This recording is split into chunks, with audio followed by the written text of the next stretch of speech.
আসসালামু আলাইকুম। আপনাদের সবাইকে হাফ মিনিট রেসিপির পক্ষ থেকে শুভেচ্ছা অভিনন্দন। আজ 19 জুন 2026 রোজ শুক্রবার। আমি সকালে যে রান্না করেছি, রাইস কুকারে 2 গ্লাস চাল রান্না করেছি। 4 গ্লাসের একটু বেশি, 4.5 গ্লাস পানি দিয়েছি। তাতে ভাতটা খুব ঝরঝরে হয়েছে। আর এই চালটা ছিল অনেক আগের পুরনো, পোকা হয়ে যাওয়ার কথা ছিল, কিন্তু একটা পোকাও হয়নি।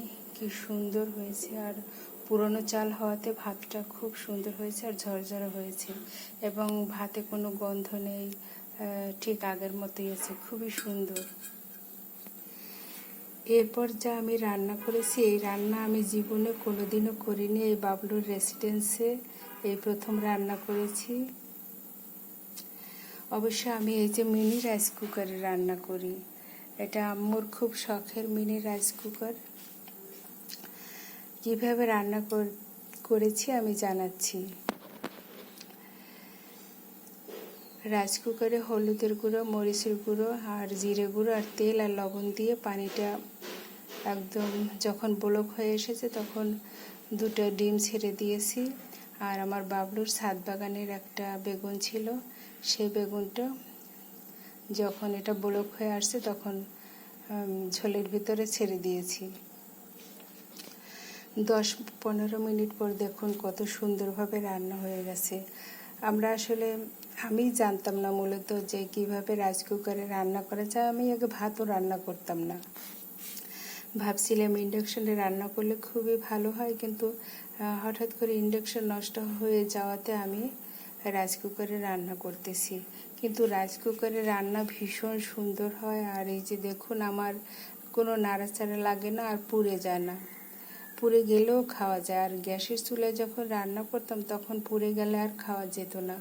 তাই আমি ভেবেছি সারা জীবন আমি রাইস কুকারে রান্না করব। আর আমি অলরেডি বলেছি বাবলু সোনাকে যে আমাকে আর একটা বড় রাইস কুকার কিনে দিও, কারণ হচ্ছে যখন আত্মীয় স্বজন আসবে তখন তো বড় রাইস কুকারে রান্না করতে হবে।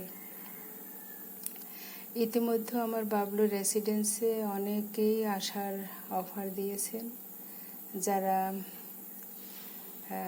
আগে কখনো আসতে চায়নি তারাও এখন আসতে চায়। অভিমানী মানুষগুলো, আত্মীয় স্বজনগুলো এখন আমার বাবলু রেসিডেন্সে আসতে চায়, কিন্তু আমার বাবলু সোনা তো কাউকে না করতে পারে না।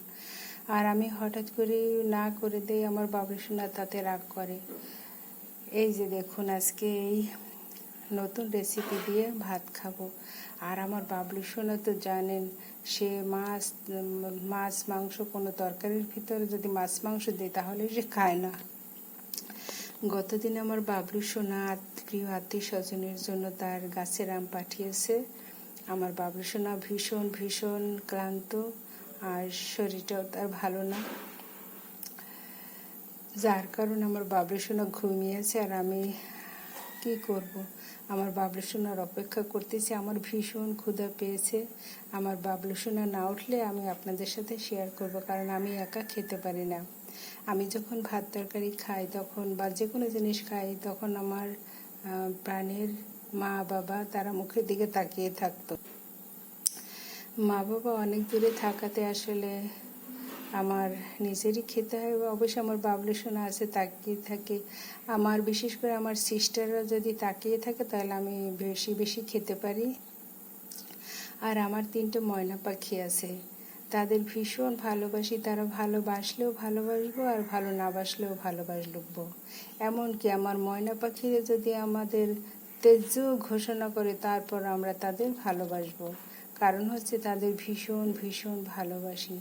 আমার মনে হচ্ছে তাদের একটু মনটা দূরে সরে গেছে, আবার ঠিক হয়ে যাবে।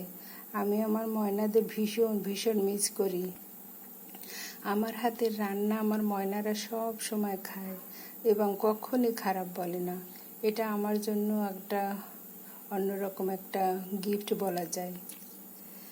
তো আমার ময়নাদের জন্য গতদিন আম পাঠিয়েছি, আরও প্রিয় মানুষ যারা আছে তাদের জন্য পাঠিয়েছে। আমার বাবলু সোনাই সব করেছে, কিন্তু আল্লাহর কুদরতে আলহামদুলিল্লাহ, আল্লাহ প্রত্যেকটা জিনিস খুব সহজ করে দিয়েছেন। এজন্য আল্লাহর কাছে কৃতজ্ঞ।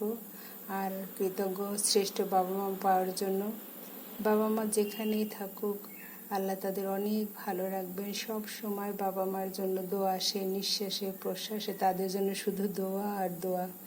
আর আমার বাবলি সোনার জন্য সবাই দোয়া করবেন, আমার বাবলি সোনা যেন সুস্থ থাকে, ভালো থাকে। কারণ আমার বাবলি সোনা সুস্থ থাকলে, ভালো থাকলে আমিও ভালো থাকবো।